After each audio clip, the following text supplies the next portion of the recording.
Dari Komisi 9, Ibu Haja. Selain APD, tim gugus COVID-19 juga mendapatkan bantuan 20 kantong jenazah dari Kementerian Kesehatan. Rencananya APD ini akan diberikan kepada tenaga medis yang tersebar di 47 puskesmas.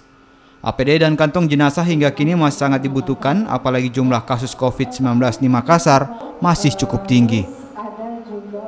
Tentu kita sangat berterima kasih ya bahwa Ibu Alia sebagai anggota DPR Komisi 9 memberikan perhatian khusus ya kepada Makassar dengan memberikan bantuan APD ya, dan tentu ini memberi semangat kepada para medis kita.